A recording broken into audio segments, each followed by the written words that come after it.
Good morning, everyone. Welcome, my friends, old and new, to Not Church today because so many of you asked about demons. We're talking about demons. This is a subject especially for anyone who has attracted a demon. And if you want to talk about your experience, then you can book a session with me like the fellow did last Sunday. Demon experiences are mystical experiences. I'm going to straighten my camera just a hair there. They fit the four categories: transient, passive, noetic, ineffable, and fear not. You're the light of the world, and the light dispels all the darkness it creates. When you awaken in a dark room, blind to where you are, remember the doorway. In is the doorway out. Stand and with small steps and your arms outstretched, feel your way. Seek until you find the doorway through which you entered the darkness. Turn the knob, open the door, let the light flood your face, your soul, your darkened room. Light dispels the darkness, and the darkness cannot overcome it. Remember that today. But first, thanks to everyone in our growing community who participated in our polls last week. Thanks for your input on using my Google Analytics to determine the best hour for live streaming Not Church. So, beginning on the first Sunday of December, starting at 10 a.m. Eastern Time, Not Church, for Sunday of December. And this move will help our friends in the Western United States, and Mystic Tea Salon will move about a half hour forward. And join me for the chat afterwards, and then after that, the Zoom room, Mystic Tea Salon, where we talk about this in depth. You can find that link at peterpanagore.love under programs. YouTube likes, so please like this. I put the documentary trailer link to the Amazon series episode Life to Afterlife, Death and Back, Chapter 2, starring yours truly with my 3 NDE friends, in the chat. Now to demons, more specifically, my personal demon, the one I attracted and how I dealt and deal with it. We begin with Isaiah. God says, I, the ineffable, form the light. Yeah, it's a teleprompter, friends, and this is the way it is. We're going to go from here. I, says God in Isaiah, the ineffable, form the light and create the darkness of the universes and all things that are in them. I make the peace that is in the middle of you. And I create evil. I, the Yahud Vahud, do all these things. Fear not. And remember God is love today as we talk about that beast. When Jesus arrived on the other side of the lake in the region, he was met by 2 men who were possessed by demons. So months after my first NDE, a person I loved, who loved me, suddenly changed when we were sitting and talking together alone. And there was a flash of darkness behind his eyes, causing a twisted, hateful face, as he said terrible and hateful words to me like these. I see you. I see your light. I hate you. I will pursue you and hurt you and eat you. I don't love you. I never loved you, you awful, terrible, ugly animal. I hate you. I was shocked and confused and frightened and drew back as if struck or stunned. And then in a flash, it was gone. And hugs ensued and assurances, but I was unnerved. And he apologized and said, I don't know what I was saying or why I was saying it. Those words just came out of me. And the change was so sudden and so unexpected, and it ended so abruptly. that I believed this person, and hugs and forgiveness and apologies and ensued. But I was unsettled and unnerved for a long time.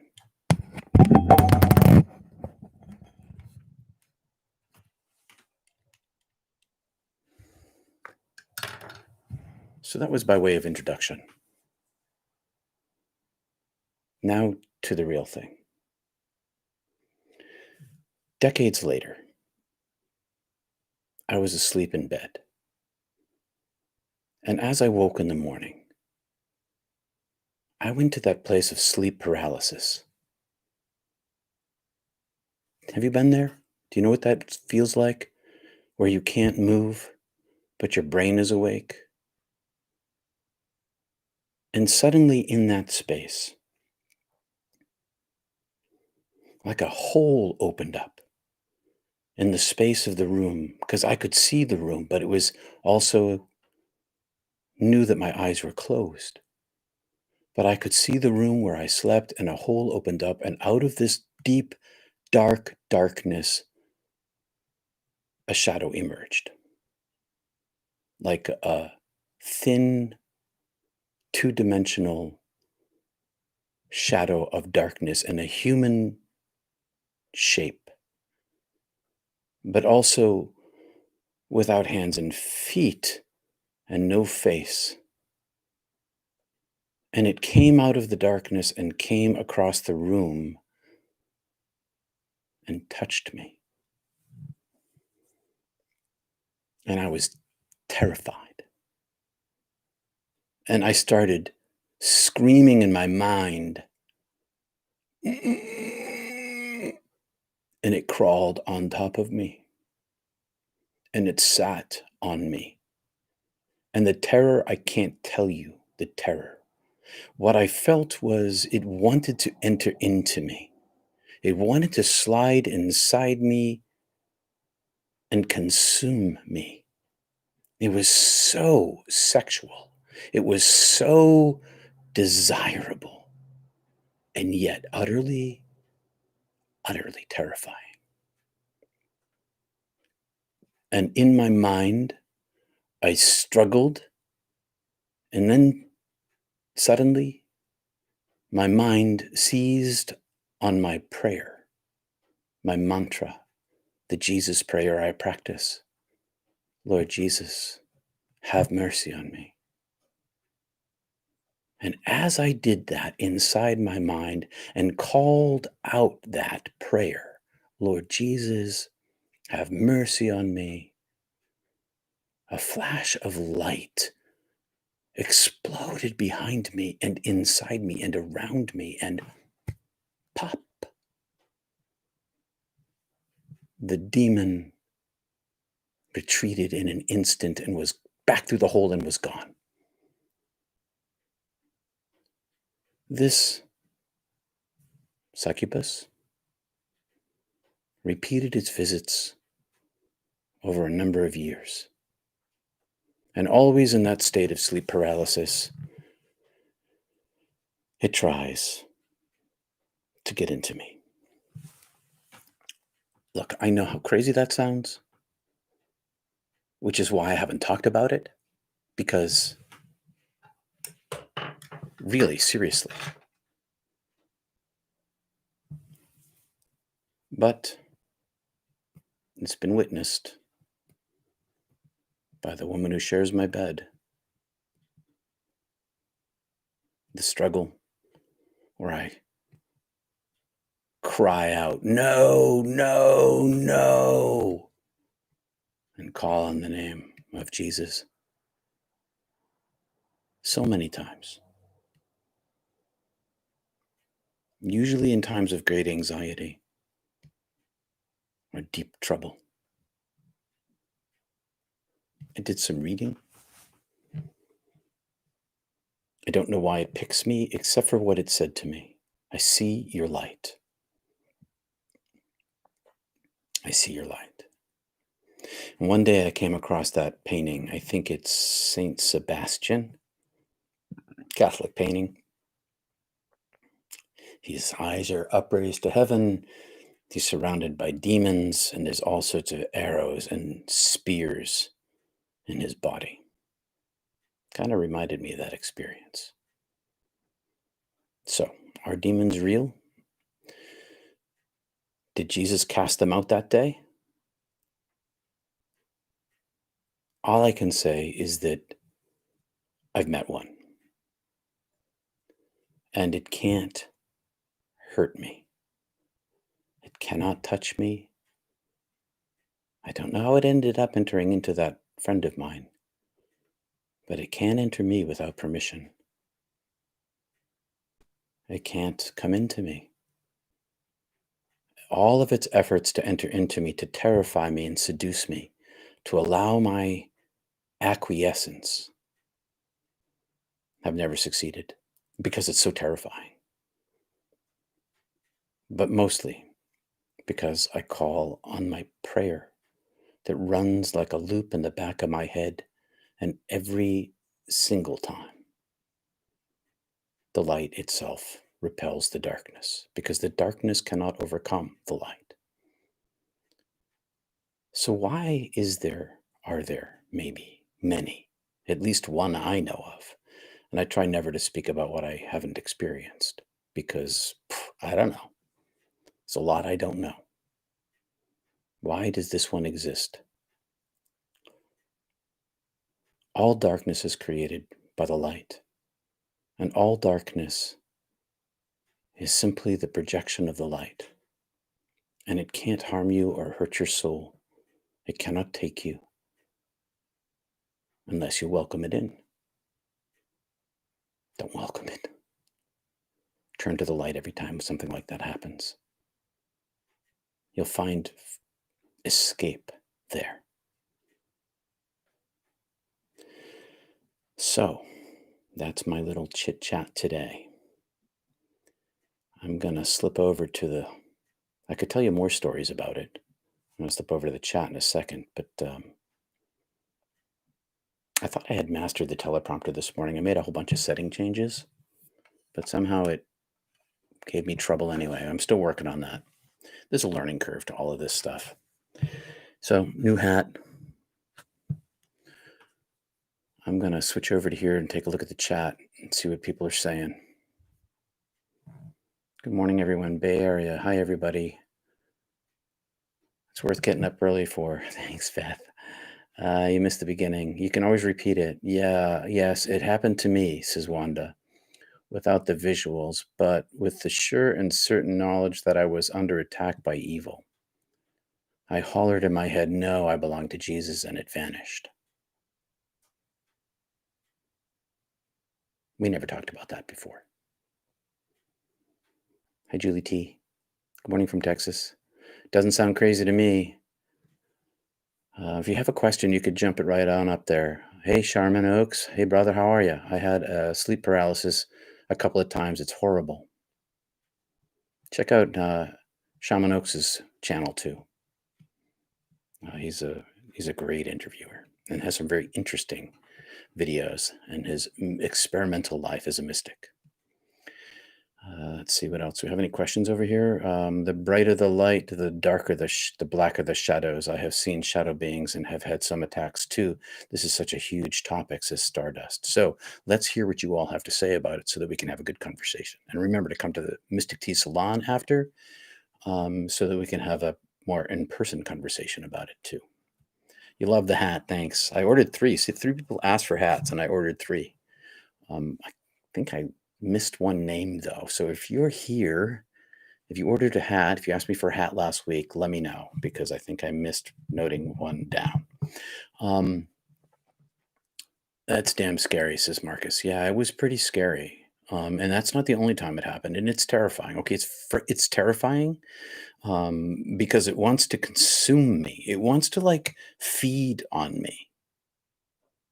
And when I say me, I think I mean my soul because I haven't let it in, so I don't really know. All I know is that it wants to eat me. And, don't like that when that happens. let's see, a couple of times. So I had a similar experience as Willie recently too. Actually, Bill McDonald was in the dream. Bill's another near-death experiencer, a buddy of mine. Bill was in the dream. He signaled to me that I might want to cast something off. I was plunged into sleep paralysis. A shadow left me.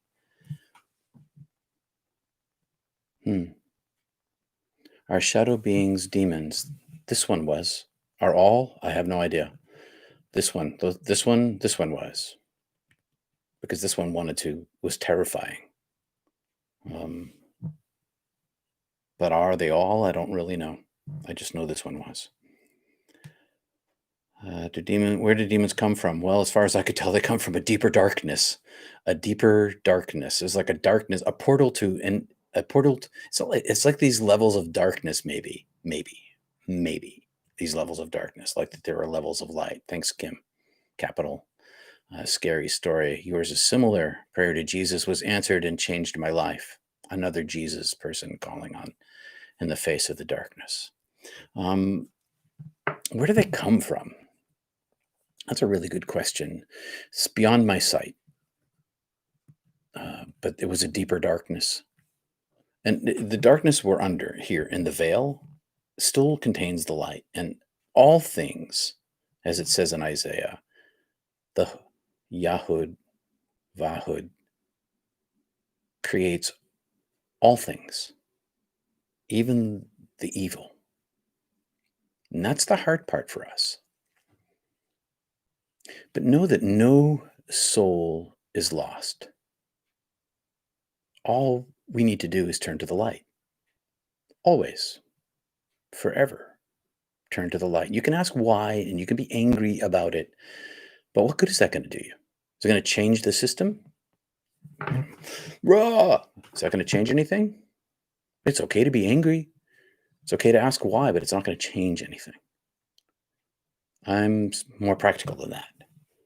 I'd rather know how to fix the problem locally than change something that's beyond my power to change. It's like changing the orbit of the moon around the earth. I can't change that. I just accept that the moon's there and behave accordingly. Thanks, Mary. Appreciate that gift. But is this dark evil this dark evil is a creation of God? That's what it says in Isaiah, Charles. Crazy thing. Craziness. Because all things emanate from God. So here's this thing about God and the devil. In the book of Job, have you read the book of Job? First chapter. That's all you need to do is take a look at the first chapter of Job when you discover that God and Satan are buddies. You make a bet together about Job. You can read the rest of the book. It's interesting, has a great ending, but really it's the beginning. And in the end, although the ending basically says, I created it. I never needed your input, Job. Never asked for your input, Job. You can't do these things. I did. It is the way it is. That's a frustrating part, for sure. This happened to me, says Christine, when I was a teenager without the visual. Oh yeah, the only way she could stop it was to say Jesus over and over, trying to say it out loud. I had a pastor pray for me, and it never happened again. Calling on the light. Calling on the light.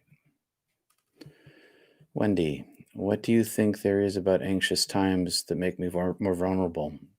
I wonder whether it's my vibratory level. I'm like, how life can get you go, I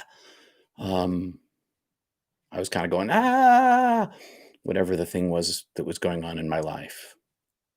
That was my impression. Hell is a proven mistranslation. Yeah.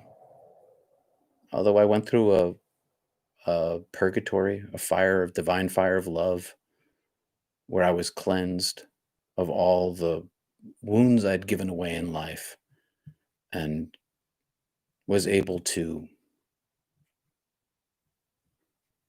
be entered into by the divine light. But yeah, all that hell stuff in the Bible, we could talk about all that stuff. But yeah, it's not a good translation. What do you think? Thank you, Charles. Appreciate that very much.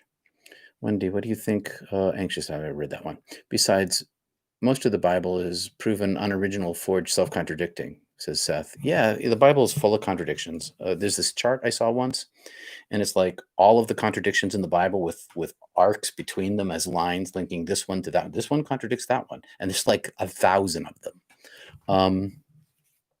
Yeah, some of the books are taken from other places. Some are collections of schools of thought. Some are written over centuries. It's a very complex collection of writings by a lot of different authors. Thanks, Lisa. Appreciate your gift. Let's see, what do we have over here? Yes, God and Satan make deals like, yeah, go ahead and try. That's what happens in Job. Job, like, Satan and God make a deal and make a bet that Job wouldn't forsake God. That was the bet. And so Satan causes all these terrible things to happen to Job, and Job never forsakes God. He doesn't understand why it's going on, but he doesn't forsake God. All his friends think, you must have done something wrong and bad to have all these bad things happen to you. You deserved it, is what they're saying. Do you think it was real entity or a sense of guilt, fear, or shame externalized? It could have been all of those things. Guilt, shame, fear, externalized. Maybe that's what it attracted inside of me. I was feeling those things. And so it manifested itself and came to me. And that's very possible. I've had that thought. I didn't think it was independent of me. I thought that it was mine, like it attached to me in specific. And yeah, maybe guilt, fear, shame, all those things externalized. I had that thought, like I said. Satan isn't proven to be true, and yet Judaism isn't. Even Christians rebranded him. Yeah, Christians rebranded a lot of things. And yeah, totally true. Did you feel the purgative fire? Yes, I went through the purgative fire of divine love. I sure did. That's when I was dead. Thank God for that. It was such a terrible experience that ended up in such beauty.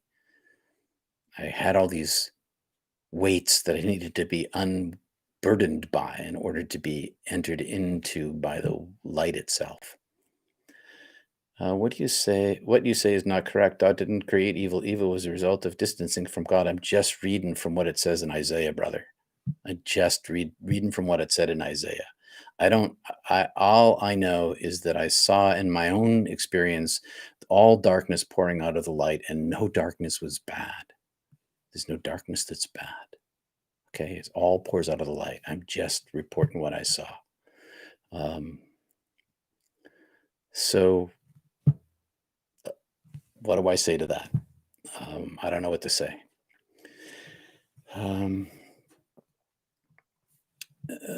Shaman, thank you for being my first interview, and talking with you really helped me. I love to hear more stories. My first one was the old hag, and the second was a demon trying to enter me as well, says Shaman Oaks. You know, that was I loved talking to you. We had such a great conversation, and we really did. And thanks for sharing the old hag and the demon entering into you as well. My experience. Well, see, let me come back to the whole darkness, evil thing. We distance ourselves from God too. That's not incorrect what that fellow's saying. We distance ourselves from God. The light is always present to us, and we have a choice in that. And we do distance ourselves from God. And the more we distance ourselves from God, the more horrible things we can do in the world. I mean, just look at the history of the world and all the evil things that human beings have done. So, you know, distancing yourself from the divine is sort of what humans do too. Thank you, Colleen from New Hampshire. Thank you very much. I appreciate it. And Ruth, thank you too. Most Jewish related people like myself aren't religious. Most of the religious ones are admittedly doing it out of culture. Yeah, I have a lot. True. And Christians do that too, you know. maybe less so to the extent than Jewish people do, but for sure. Greek Orthodox Church, when I was growing up, it was like the social club, but also people were faithful there. Okay, but they were doing it because it was the Greek community. Um, is what you're saying that God allowed the darkness so that you can be transformed? Yeah. Basically, yeah. Yeah. If the darkness is not bad, why is it terrifying? That's a really good question. It feels bad to me, but I don't really blame the entity for wanting to eat me. It seemed like it needed food. I don't blame the fox for eating the duckling. I don't like that the fox eats the duckling, but I don't blame the fox for it. Um, so I experienced it as evil. Was it evil in itself? I don't know. All I know was it's terrifying and that it wanted to eat me. Um, Is it instructive somehow? Yeah, maybe turn to the light. Okay. So I was in desperate situation, and the only thing I could do was turn to the light. So that's what I did. And so yes, in that way, it was super instructive because the light that came in was brilliant. Boom, big pop, explosion of light. And poof, the thing's gone instantaneously. Every single time. And this has happened over and over again. The scenario is not exactly the same, except for that I'm always in the sleep state of sleep paralysis when it comes and attacks. How it attacks and where it comes from varies a little bit. It drips with seduction. Um, the church has so many lies for 2,000 years. A hellish NDE is not necessarily hell. That's a description. Oh, yeah, that's why I call it a purgative fire of divine love. That's why I call it that, because although it felt like a hell to me when I was going through it, it turned out not to be at all. It was a cleansing. And so this divine fire of love was purgative to me. It unburdened me and allowed me to turn my eye of love toward the one who loves me first. Um, Julie T, 90% of the known universe is dark matter and dark energy. According to physicists, our lives are built on contrast, no light without dark. Well, let's take the higher perspective and embrace it all.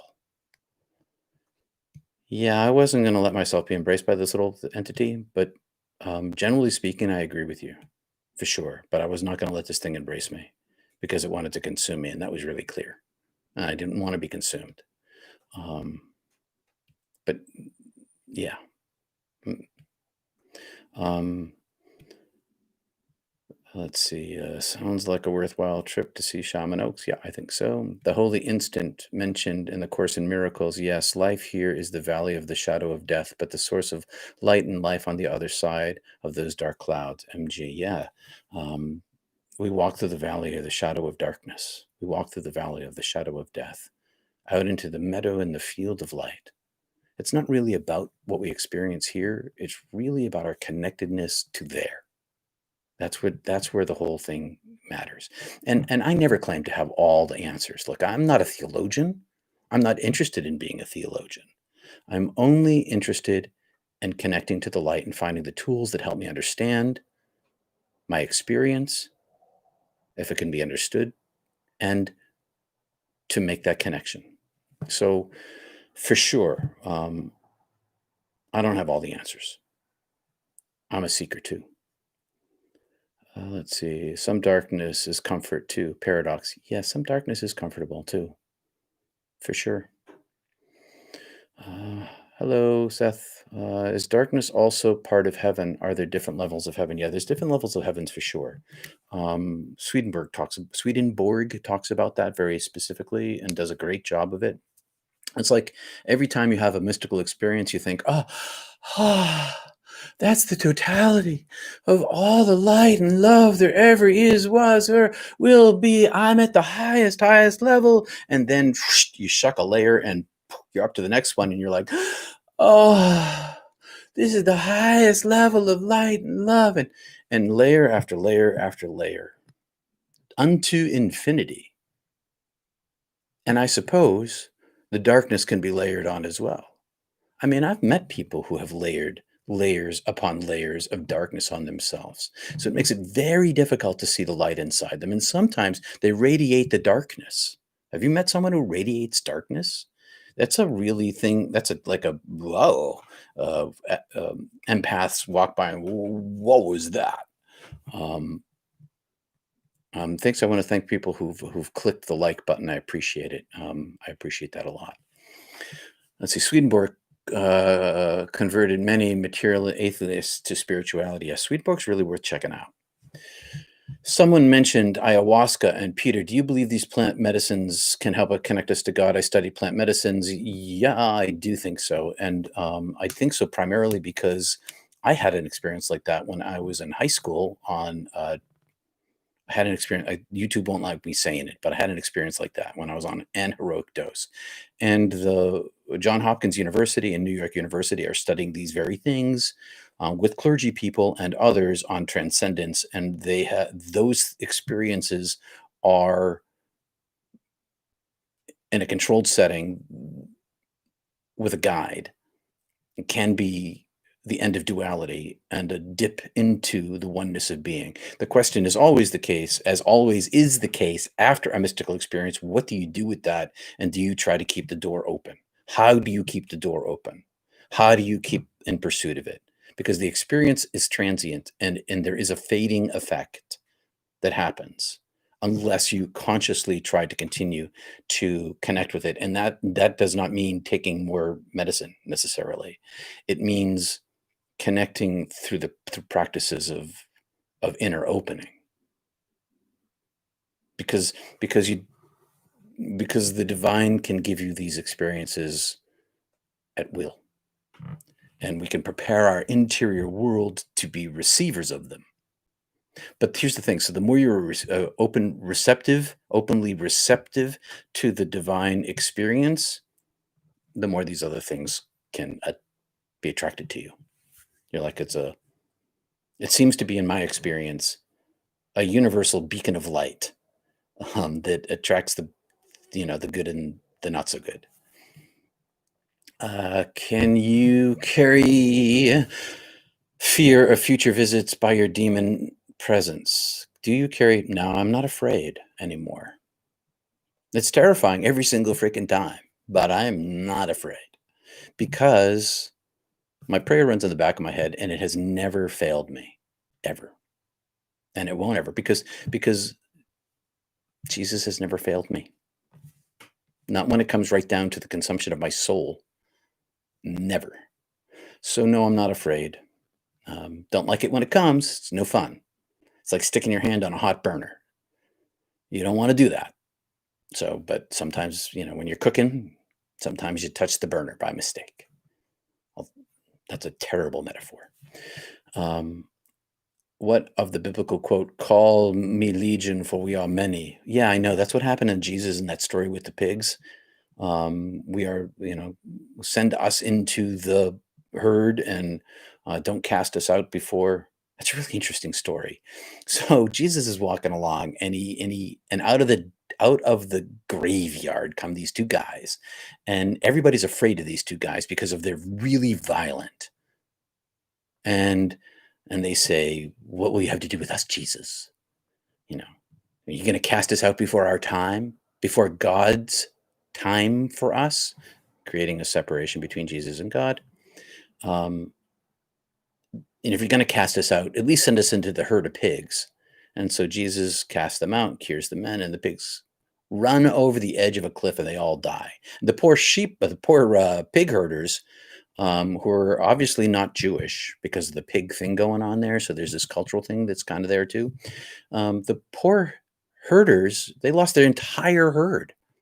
All their economic life just went over the cliff. So this crazy thing happens. But yeah, so we are legion. The Bible says we. My experience is just one. I try not to talk definitively about what I don't know. But yeah, the Bible talks about we, for sure.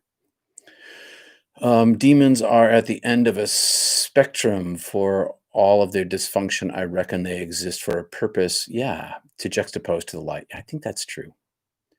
Nothing is created without purpose with God. It's just that what's that purpose? It's a little beyond me when I'm here in this world. I had 6 levels during my NDE. In total darkness, I cried out and immediately was inside bright brilliant white light, Ruth. Yeah. Every single time you call on the light, ba it's there. Pa, it's present. Every single time. Never not. Always yes. Yep, Dr. Eben Alexander, says Seth. Do you think exorcism is ever necessary? I suppose, but I don't know because I've never seen or experienced one. So that's outside my experience. Given that this one wanted to come inside me and eat me, probably, but I've never witnessed an exorcism, and I've of course read about them, but it's outside my experience. Don't let him in the first place. Those are really nice vases and crystal balls. Oh, thank you. They're all made by a friend of mine. And that's VT Glass. And she's probably here today, Wendy. Wendy and her husband, Harry. And their gifts. Thanks. You can dread something without fearing it. Yeah, Wanda, that's exactly. I dread this thing, but I'm not afraid of it. Thanks. Good language. Ironic, some of the brightest beings end up being killed by others. Did their great brightness attract the darkness? Maybe so. Sure seemed that way with Jesus. This reminds me of when the so-called zombies happened in the Bible. Besides Jesus being a zombie. Ooh. What a bunch of dead people came back to life and walked in the city. Oh yeah, there is that story. A whole bunch of dead people come back and walk in the city. I don't remember exactly where that is though, but that's in the Bible. Like zombies. Well, Romans never documented it and nobody else did. Oh, let's see what else. Sue, sounds like the wounded soul. They deserve love, but don't see it in themselves. Yeah, well, I offered the light and it retreated. Well, I didn't offer the light. I called the light and the light came and it retreated. So many questions and thoughts here. Maybe we can have another session to answer unanswered questions and address thoughts. Yes, we could have another session. And you're welcome to come to the salon today where we can talk this out a little bit better live. And that link, as I said before, is at my website, peterpanagore.love under programs. And there's a link and a password there. So very nice. Thanks. A lot of people don't know that one. No, that's true, Seth. Didn't you say in your second NDE, the light also wanted to consume you? It told me it wouldn't consume me. I would be consumed. How do I put this? It's both these things. I was afraid it was going to consume me, but it turns out that it's not consuming me. It just the false me just melts away. So I was afraid I was going to be consumed by God as a result of my first NDE, which is why I was so resistant to it. But I'd also been told in a vision the year before that I would not be consumed, even though it might feel like I am. So it's taken me most of my life to work myself interiorly around to accepting that I'm not going to be consumed, because that's what the whole prayer life thing is all about. Is the stripping away of the false self a little layer at a time, a little bit at a time, and allow yourself to be consumed by God, to be infilled by God, to have the false self. The false self is consumed by God, but the true self is not. It's just infilled by God. Does that make sense? I made it, Peter. Hi, Cindy. Demons. Perhaps your belief system's so strong they transition with you, including demon cells. Well, it's possible. All near-death experiences are bespoke, and so maybe what we believe is what we get to see. That's not outside the realm because it makes it easier for us to understand in the cultural context of our lives. So, quite possible. Quite possible. The Valley of the Dry Bones. Can these bones live? That's a great story. It could be that, but I think that it might be, I'd have to look it up. I wouldn't want to say because I haven't looked it up, but it's definitely in there. It could be Revelation, maybe, but I'm not sure. The Revelation. Perhaps the demon's purpose is to destroy the ego. Yeah. We talked a little bit about the darkness of our own senses and the need to destroy the ego. We talk about that all the time.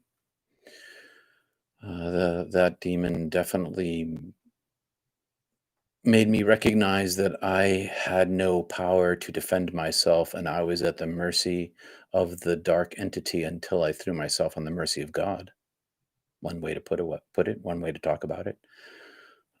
The church repeats the same verses like a bad radio station. Yeah, it's called the lectionary verses and theology.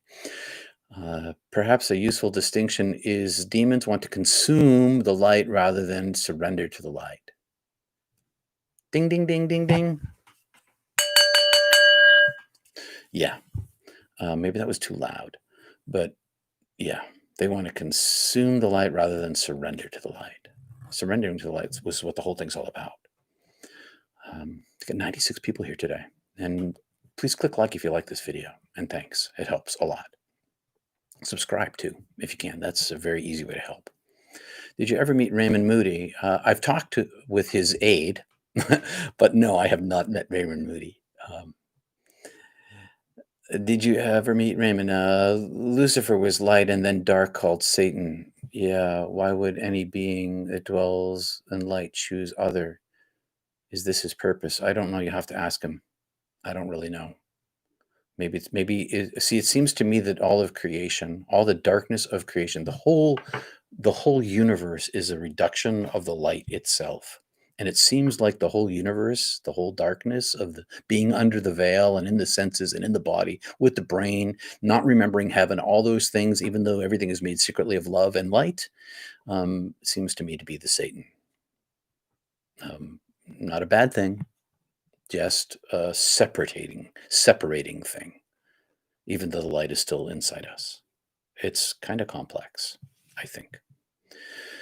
Revelation is another one. Many biblical scholars denounce that book. Yeah, calling it a personal revelation, and many revelations he also seem delusional, or maybe, I don't think it should have been in the Bible. Myself, just me. On the flip side, perhaps we need to face demons. Oh yeah, well, you got to face your demon. I definitely faced my demon. Face it many times. But these kind of demons are a little different than the ones we're talking about in terms of if you're an alcoholic or you're facing some sort of although that's a terrible thing to say because alcoholism is a disease. So the demon of your darkness, the demon of depression, the demon of alcoholism, the demon of but I'm not even going to go down that route. Stop that right there. The best explanation I found for evil and suffering is, and of course in miracles, it affirms that this world is made by the Son of God when he believed himself separate, not created by God himself. Well, that's kind of what the Bible says, sort of, and through whom all things are made. That's kind of what it says. From his terrified mind is all that is not love is projected. From his terrified mind, all that is not love is projected. And maybe so. Hey, nice ding dong, thanks. Could demons and the like vibrate at lower energy levels? So when confronted with a higher vibration, they like light, they are uncomfortable, and so they leave. Yeah, that's exactly what happened. They're like, darkness is repelled by light. Light fills this. When you open the door to the hallway, and because your night light's not working in your bedroom, and they left the light on in the hall, and you open the door, and your room's filled with light, and the light dispels the darkness. Your book was great. Thank you, Geneva. You also went through so much right after ice climbing those next few days, as if dying on the mountain wasn't enough. I know, it was really pretty terrible. I mean, like, oh my God. Not too loud. Thanks. The bell wasn't too loud. Good to hear. This is my striker, by the way. I agree. Separate ego, worldly. Ding, ding, ding. What is Mystic Tea Room? Mystic Tea Room is a private, and you're welcome, conversation following Not Church on Zoom, where people who have had or are seeking to understand mystical experiences, their own, come and have a private conversation where everything said in the room stays in the room. And so it's safe to talk about it all. And we often now these days our starting point for our conversation is not church, whatever we talk about here, and then we range off from there. A lot of voices are welcome. It's not just me talking. Thank God, because like I've said, I don't know everything. That's for sure. I'm a partial knower, just like everybody else. Um, so Dolores Cannon says the same thing about light and struggle. We're here out of choice. It's a test. She's the founder of the past life regression out of unintentional discovery. I've heard about her. How do you view mercy? Oh, I didn't deserve it, but I got it. God is love. Mercy is love. Love is mercy. Why would Jesus have to have mercy?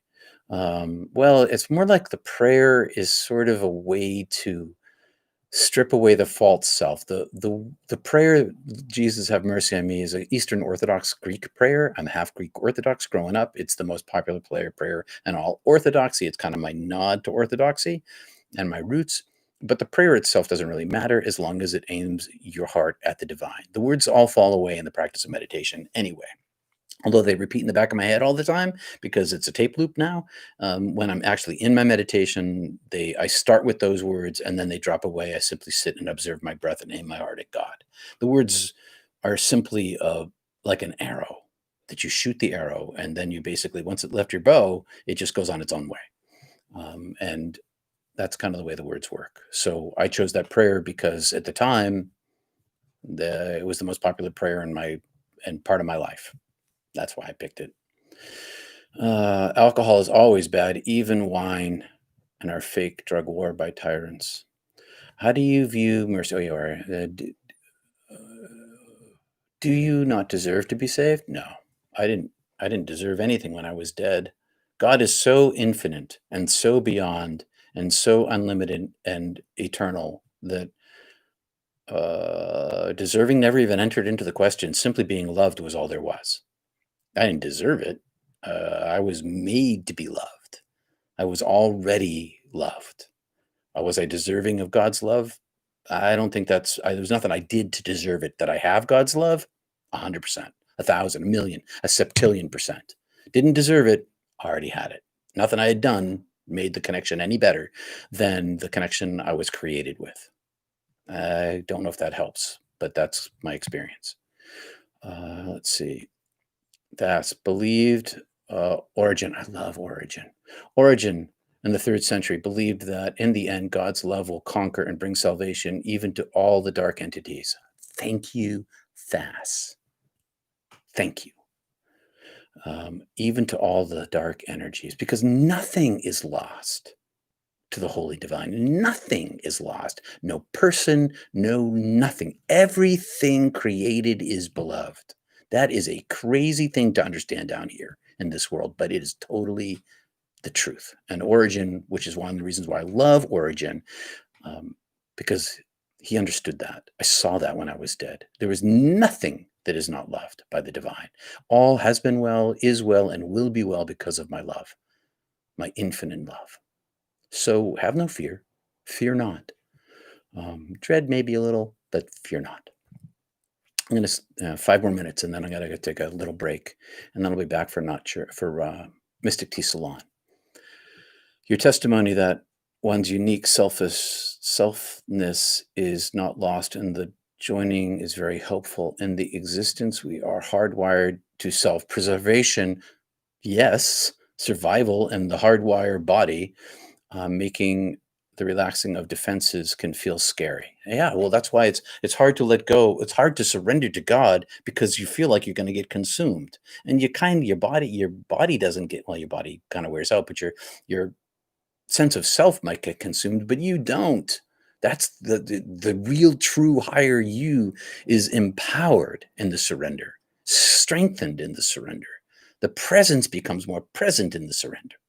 It's a wild thing. It's the opposite of what you think, or what I thought anyway. And is the Catholic Church right all along with their heaven and hell, purgatory, sin and confession thing?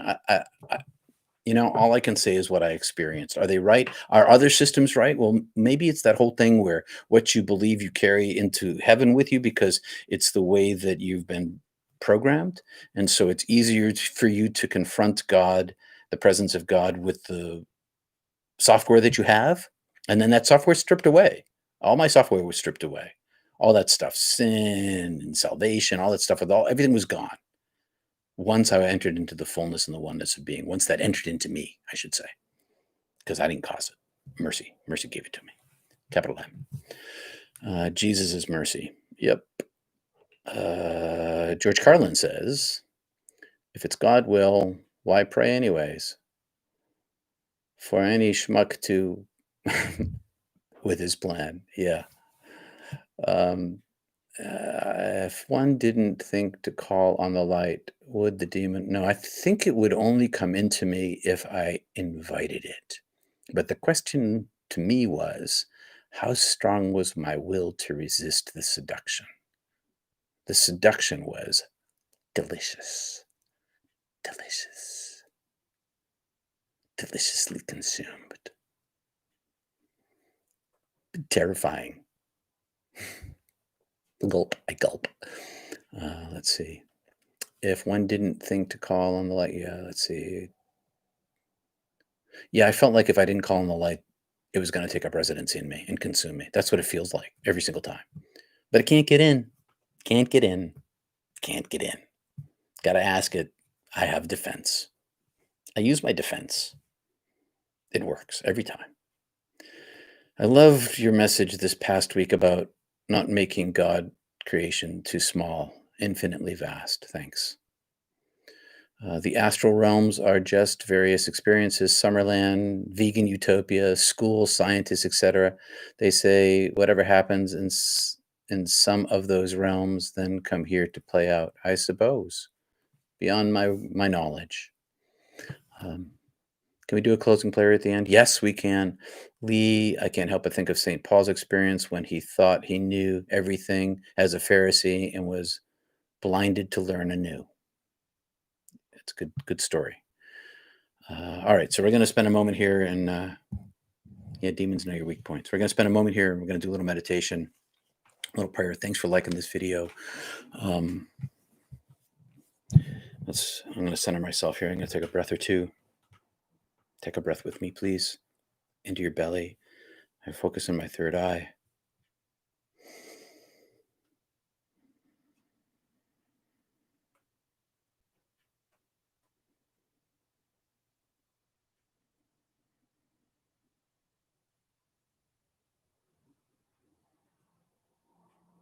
Keep our heart and eye, the single eye inside ourselves, focused on you, on the oneness of your light, on the strength that comes from you. Strip away our false self. Protect us from all that is darkness. Every time we call on your light, let your light fill us and be present to us. Help us keep our eye firmly affixed on you. And in doing so, fill us with your peace at the middle and center of our being. And let that pour out from us to those all around us. And may we be strengthened by others who are like us, who are in pursuit of the light, in pursuit of you. Join us all together in your community, your global-sized community and larger than earth. Bind us in your light, and let's not squabble over theologies.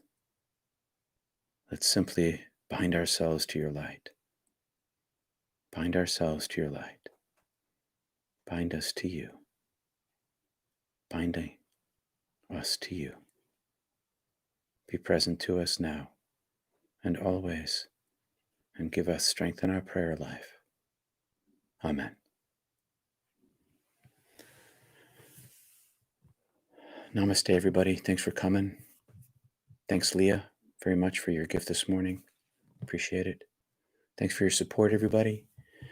Thanks for showing up. We had a high of like 95 people here today. So that's great. See you next week. I'm going to end the stream here and take a break, and hopefully the chat will continue. I think I have the chat set to continue for a few minutes. So peace and love to everybody. I hope this was helpful. Let me know your thoughts. And this is a responsive experiment. So far, so good. Thanks for your support. Ja love. I love you, says God to you. See ya.